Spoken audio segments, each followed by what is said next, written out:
Princípios de oclusão, de uma forma objetiva, de uma forma prática, rápida, de forma que a gente consiga entender de onde surgiu o termo oclusão, como é que foram os primeiros estudos a respeito da oclusão, o que que importa hoje na clínica, quais são os conhecimentos que a gente deve ter para conseguir desenvolver um trabalho clínico satisfatório, tá bom? Então a oclusão, esse termo oclusão, ele foi cunhado por volta do começo do século XX. Em 1926 criou-se a escola gnatológica, onde o seu principal fundador foi McCollum. McCollum seguiu os princípios de Speer, de Monson, alguns princípios relacionados às dentaduras totais, porque eles começaram a aplicar os conhecimentos de dentadura nas próteses fixas. Então passaram a fazer reabilitações fixas, já que naquela época estava acontecendo a corrida do ouro, então a abundância de ouro levava a facilidade em reabilitar com coroas fixas os pacientes. E aí os pacientes passaram a deixar de fazer prótese total e passaram a fazer reabilitações fixas. Como não existiam princípios oclusais, criou-se essa escola, que era na verdade como se fosse um clube, começou com 15 dentistas, depois 24, 27 dentistas, e eles criaram então alguns princípios de oclusão para aplicar nas reabilitações. Um dos princípios era justamente a oclusão balanceada bilateral, que era usada em dentadura. Diga-se de passagem, de uma forma até, não vamos dizer errada, mas inútil, porque a gente sabe que não é a oclusão balanceada bilateral que faz com que uma dentadura pare na boca. Vedamento periférico, uma boa moldagem, uma boa área chapeável. Mas a oclusão balanceada é reconhecidamente ela quando entra o alimento, desaparece a oclusão balanceada. Então, esses princípios de dentadura aplicada às próteses fixas não levaram a um bom termo. Por exemplo, no final da década de 50, Stuart e Stallard, que eram seguidores da escola gnatológica, eles já percebiam que era mais interessante se fazer a desoclusão por canino do que você fazer a desoclusão balanceada bilateral usada em dentaduras. Não funcionava nem para dentaduras. Imagine para dentes naturais. O que Stuart começou a observar? Que aquele contato do lado de balanceio, do lado de não trabalho, se tornava um contato maléfico, considerado até como um trauma oclusal, porque vocês devem lembrar que trauma oclusal ele se reflete em patologias oclusais. Então, aquele dente do lado de não trabalho que tocava na desoclusão, ele sofria uma força de lateralidade, normalmente no primeiro molar, sofria uma força de lateralidade e passava a apresentar perda óssea ou fratura de restauração ou desgastes inconvenientes, de forma que aquele desenho não era adequado para a dentadura natural, nem tampouco para as dentaduras totais. Então, Stuart e Stallard começaram a observar os trabalhos de D'Amico, de Guichet, que indicava o canino como sendo o dente mais indicado para desocluir. E a gente pode perguntar por que o canino é o dente mais indicado para desocluir? Por vários motivos. Por exemplo, o canino tem uma boa estrutura dentária. O canino ele está instalado num bom pilar ósseo. O canino é um dente de privilegiada propriocepção. Os trabalhos de propriocepção comprovam isso. Os trabalhos como, por exemplo, folhas calibradoras, as folhas finíssimas não são percebidas por molares, mas são percebidas pelo canino. Então, vários trabalhos de propriocepção mostram que o canino é um dente mais proprioceptivo que os demais dentes da boca. Outra coisa, a baixa atividade eletromiográfica. Os trabalhos de Mans, Miralles, Guerreiro, eles mostram que o canino ele produz, ou ele provoca, ou ele permite um repouso muscular melhor. O temporal e o masseter funcionam com mais tranquilidade quando você desoclui por canino. Então é um dente bom para desocluir. E por fim, Guichet mostrou que o canino também tem uma boa localização. Para você ter uma ideia, o canino está distante do masseter. Então a força que um canino recebe na desoclusão corresponde a 1/8 da força que um molar recebe quando acontece uma desoclusão pelo molar. Então, sem dúvida, o tipo de alavanca, a distância do canino do masseter provoca um tipo de alavanca que favorece o canino na desoclusão. Então, por que o canino? Aí nós temos 5 bons motivos para usar o canino como o dente da desoclusão. É o que nós vemos nesse slide, que é a localização distante da ATM, que cria um fulcro de força que corresponde a 1/8 da força dos molares. Portanto, é conveniente a gente usar como princípios oclusais a desoclusão pelo canino. É mais fácil de fazer, é mais conveniente para o sistema estomatognático. Isso não quer dizer que se o teu paciente tem uma desoclusão em grupo, ou se o teu paciente tem uma desoclusão total em grupo, ele pode desocluir por canino, por premolar e por molar. Ou por canino, premolar e premolar. Mas nunca só por molar, sem passar pelo canino, porque aquele molar vai ficar sobrecarregado. Então, quando a desoclusão não passa pelo canino, a coisa complica. Então, é mais fácil desocluir por canino. E se teu paciente tem uma desoclusão em grupo, tudo bem, ele vive fisiologicamente dessa forma. Mas se ele não tem e você vai construir uma reabilitação para ele, é bom que você use o canino como o dente da desoclusão ou o dente da lateralidade. Bom, com relação às relações intermaxilares, é interessante a gente citar essas relações intermaxilares que são importantes na clínica. A máxima intercuspidação habitual, que é chamada também de MH, a relação cêntrica, que é chamada de RC, a oclusão em relação cêntrica, que significa quando você, por exemplo, faz uma prótese total, ou uma reabilitação fixa total, ou um protocolo sobre implantes, você cria uma nova oclusão para o paciente e essa nova oclusão deverá ser feita em uma posição intermaxilar. E como você não tem dentes, você não pode usar MH, a sua única opção é usar a relação cêntrica. Então, se perguntar, por que você usa a relação cêntrica? Ou quando você usa a relação cêntrica? É muito simples de responder. Você deve usar a relação cêntrica quando você não tem uma máxima intercuspidação habitual. Ou seja, quando você não tem dentes e quando você não tem uma relação dentária confiável. A quarta relação intermaxilar é a dimensão vertical, que é um relacionamento entre maxila e mandíbula em altura. E, por fim, a oclusão habitual, que muitos confundem, acham que oclusão habitual é sinônimo de MH, mas não é. MH é necessário que haja uma intercuspidação, enquanto a oclusão habitual pode acontecer até num paciente que tem dentes ausentes, porque não necessita que esse paciente intercuspide, e sim que ele feche na posição que ele habitualmente fecha. Tenha dentes, não tenha dentes, seja desdentado total ou desdentado parcial, ele vai ocluir, e essa posição que ele oclui é chamada de oclusão habitual. Com relação à máxima intercuspidação, é interessante que se diga que a máxima intercuspidação, ou MH, é uma posição dentária. Os dentes articulam. É necessário, inclusive, que os dentes intercuspidem. Se não houver cúspide, como no bruxista, não há máxima intercuspidação. Então, é uma posição muito interessante para você usar nos seus trabalhos protéticos, desde que haja estabilidade oclusal. Ou seja, a MH é aquela posição de maior força de contração muscular, onde o paciente oclui e contrai os músculos, mas é uma posição que necessita de estabilidade oclusal. Você, por exemplo, se vai construir uma coroa unitária e os dentes do teu paciente intercuspidam e há uma estabilidade, veja bem, uma estabilidade horizontal e uma estabilidade vertical. Então, você pode simplesmente transportar essa posição de MH para o articulador e essa posição ser usada como posição de confecção do seu trabalho protético. Então, essa é a posição mais confiável, porque existe estabilidade vertical e existe estabilidade horizontal. Tá bom? Então, toda vida que você pega os dois modelos do paciente superior e inferior, intercuspida, e encontra essa estabilidade vertical e horizontal, você pode montar o seu trabalho no articulador em MH e construir a sua prótese, seja pequena, seja extensa. A melhor posição é MH. Todavia, na maioria das vezes, você não consegue essa estabilidade oclusal. E sempre que você se depara com a situação de não estabilidade oclusal, ou você cria registros interoclusais para criar essa estabilidade, ou você, se não consegue fazer esses registros em MH, você opta pela posição de relação cêntrica.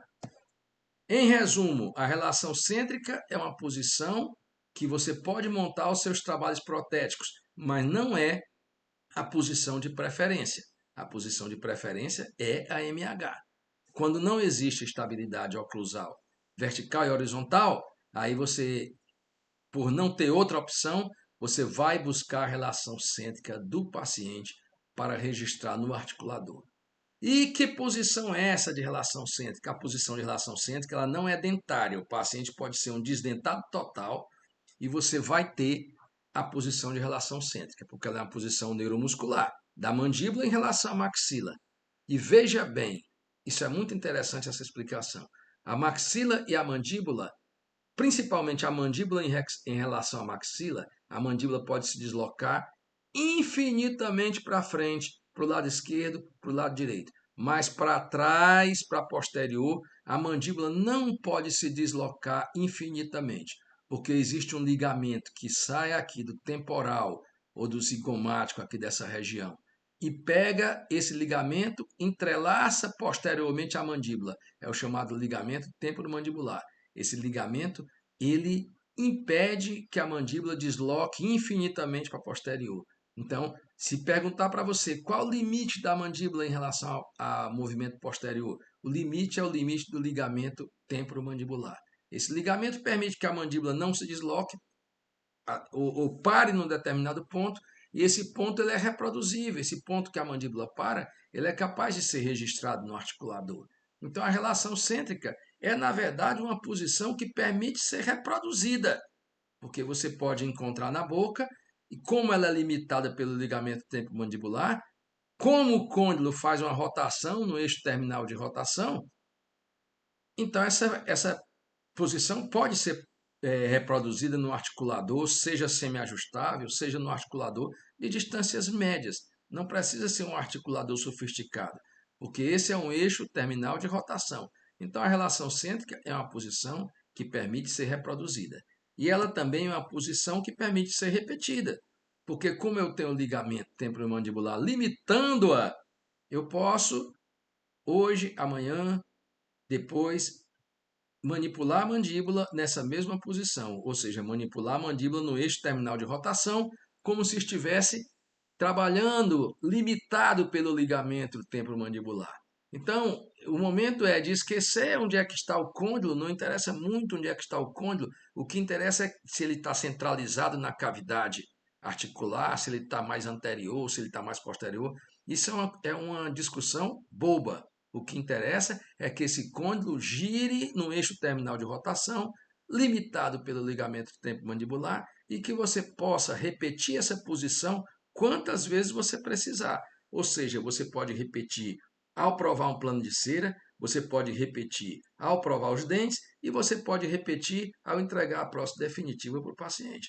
Então, a posição de relação cêntrica ela é mais importante porque ela pode ser repetida, porque ela pode ser reproduzida e, por fim, porque ela é aceita pelo paciente. Muitos dizem que a relação cêntrica é a posição mais confortável, não é confortável. Ficar em relação cêntrica nesse eixo terminal de rotação não é uma posição confortável. Ela é uma posição aceita fisiologicamente. Pode trabalhar nela, pode provar os seus trabalhos nela e concluir a sua reabilitação extensa, dentadura, protocolo, pode concluir em relação cêntrica e o paciente vai aceitar tranquilamente essa posição, mesmo não sendo confortável, mas ele vai aceitá-la e vai conviver com essa relação, às vezes até mudando um pouquinho de posição, encontrando uma nova MH. Então, é uma posição que permite ser repetida, é aceita fisiologicamente pelo paciente, não significa que ela é a mais confortável, tá? E a relação cêntrica é usada justamente na ausência de um MH confiável. Se você não tem um MH confiável, quando é que não existe um MH confiável? Por exemplo, em pacientes desdentados, totalmente ou parcialmente. Nessa figura você vê um paciente parcialmente desdentado. Existe estabilidade oclusal? Nenhuma. Então não pode se usar um caso como esse, em um caso como esse, a posição de MH para você confeccionar a prótese desse paciente. Tá bom? Então, em caso de perda de dentes, em caso de superfícies oclusais perdidas, como nos casos dos bruxistas, em caso de mobilidade dental ou instabilidade dos dentes, então a relação cêntrica é a posição de escolha quando não existe um MH confiável. Tá? Por fim, nós temos uma posição que chama de oclusão em relação cêntrica. É uma posição onde você vai reabilitar o seu paciente, Você vai reabilitar aquele paciente criando uma nova oclusão para ele. E essa nova oclusão vai ser em que posição? Vai ser na posição de relação cêntrica. Porque toda vez que você tem perda dentária, perda de estrutura, falta de estabilidade oclusal, a sua opção é pela relação cêntrica. Então, se você cria uma nova oclusão do paciente para o paciente em relação cêntrica, essa é a posição de ORC, oclusão em relação cêntrica. Então, podemos dizer que a ORC é exatamente quando a MH que você criou coincide com a relação cêntrica.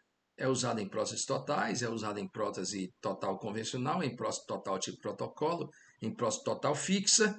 Então, qualquer situação onde você cria uma nova MH coincidente com a RC, você está na posição de oclusão em relação cêntrica. E a quarta posição é a dimensão vertical. E a dimensão vertical, ela é dividida ou é apresentada como dimensão vertical de oclusão e dimensão vertical de repouso. Entre a oclusão e o repouso, nós temos 2 a 3 milímetros de espaço funcional livre, também chamado de espaço funcional de pronúncia.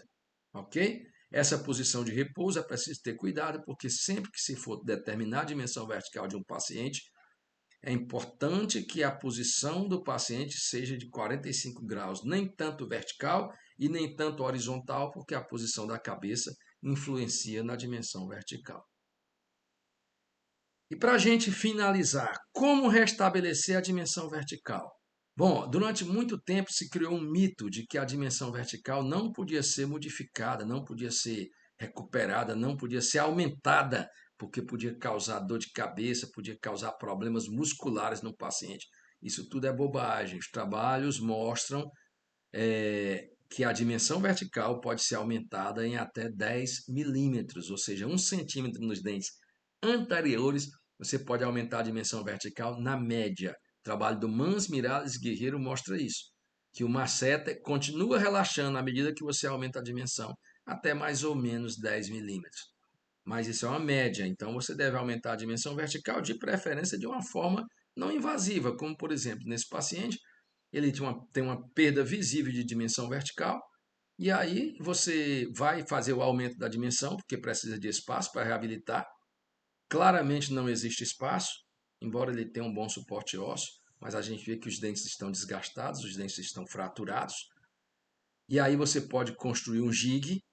Esse jig nós fizemos pela primeira vez e na década de 90, nós criamos esse jig estético, onde nós aumentamos a dimensão vertical, mas ao mesmo tempo nós temos a oportunidade de avaliar esteticamente o paciente. Então a dimensão vertical sempre é avaliada em diversos aspectos. Você pode avaliar a dimensão vertical pelo terço inferior da face, você pode avaliar a dimensão vertical pelo seu espaço protético requerido, tanto que você precisa para reabilitar. Você pode utilizar alguns parâmetros métricos, como o terço inferior da face corresponde à comissura do olho com a comissura labial. Então, existe pelo menos 5 métodos de restabelecimento, ou de medida, ou de mensuração da dimensão vertical que pode ser utilizado. O melhor é você fazer um apanhado de todos eles e procurar determinar da melhor maneira possível. Nós também usamos aí o método estético, chegamos a essa dimensão vertical, a dimensão vertical de oclusão era essa, nós aumentamos para essa, e aqui você pode proceder ao enceramento diagnóstico. A partir do enceramento diagnóstico, você confeccionar placas, que a gente chama de placas de restabelecimento de dimensão vertical, vão te ajudar a avaliar se aquela dimensão vertical está dentro do aceitável para o paciente, se o paciente consegue ter uma boa fonética, se o paciente consegue ter uma boa estética, de forma que as placas, ao serem instaladas, permitem ao paciente realizar novamente os seus movimentos mandibulares, permite também uma avaliação estética. Às vezes o paciente já fica com satisfação que pode ser influente na continuação do tratamento, de forma que você avalia a protrusão, avalia a lateralidade, e aí chegando a um bom termo, utilizando essas placas móveis, e é interessante que se diga que as placas móveis permitem que você recupere a dimensão vertical do paciente de uma forma não invasiva e reversível. Você não fez nada ainda irreversível nesse paciente. Mas no momento que você passou 2, 3 semanas, avaliou o paciente, fonética, estética, conforto, e o paciente está bem com essa dimensão vertical, aí você pode perfeitamente usar essa dimensão vertical como ponto de partida para o seu trabalho definitivo. Aí você começa a recortar essa placa, substituir por núcleo, substituir por provisórios fixos, e de certa forma transforma aquelas placas móveis em provisórios fixos. Aí você tem agora condição de fazer a prótese desse paciente. Nos dentes inferiores nós reabilitamos com resina composta, uma maneira mais conservadora de trabalhar. Aparentemente ficou um trabalho bom, trabalho restaurador em vez de um trabalho restaurador indireto, um trabalho direto. Aí as coroas metálicas, as infraestruturas metálicas sendo provadas no paciente. Aí já a prova da cerâmica, os ajustes oclusais, os ajustes em cêntrica, que são esses em cor preta, e os ajustes em lateralidade, que são esses vermelhos, em protrusão, que são esses vermelhos. Então é uma maneira de você ajustar a oclusão e a desoclusão do seu paciente. Aí o trabalho sendo concluído, e aí trabalho o resultado final de reabilitação, mostrando que você pode, de uma maneira segura e confiável, trabalhando então, a gente pode dizer que nessa posição foi criada uma nova MH, e essa posição é a posição de relação cêntrica, portanto, nós reabilitamos o paciente em ORC, oclusão em relação cêntrica. Às vezes também chamada de posição verticêntrica, que é uma denominação de Pound, que usou essa denominação porque aqui, na verdade, é uma coincidência de MH com RC com dimensão vertical. Então, são três posições coincidentes, trazendo essa posição verticêntrica, ou RC, se você preferir. Esse é o resultado final do trabalho. Então, recuperou-se aí a oclusão do paciente. Dentro desses princípios da oclusão ideal, ou seja, força oclusais no longo eixo dos dentes posteriores, como vocês viram no ajuste oclusal. Segundo, contatos dentários posteriores, bilaterais e simultâneos, ou seja, na hora que o paciente fecha a boca, toca os dentes posteriores do lado direito, ao mesmo tempo que os dentes do lado esquerdo também tocam. Enquanto isso, os dentes anteriores têm um contato virtual, não é um contato forte. No momento da desoclusão, da protrusão e lateralidade, aí você vai ter uma utilização do canino e dos incisivos. Terceiro lugar, uma dimensão vertical adequada, guias laterais utilizando os caninos, guia anterior utilizando os incisivos e, por fim, um RC coincidente com MH. Dentro desse conceito de oclusão ideal, é interessante, se você reabilita o paciente totalmente, você fatalmente vai chegar a esse ponto onde a RC é a posição de escolha e a MH é o que você está criando nesse paciente. Então, RC coincidente com MH, na verdade, é mais uma consequência do que um objetivo. Muito obrigado, espero que vocês tenham aproveitado e vamos preparar para a próxima aula.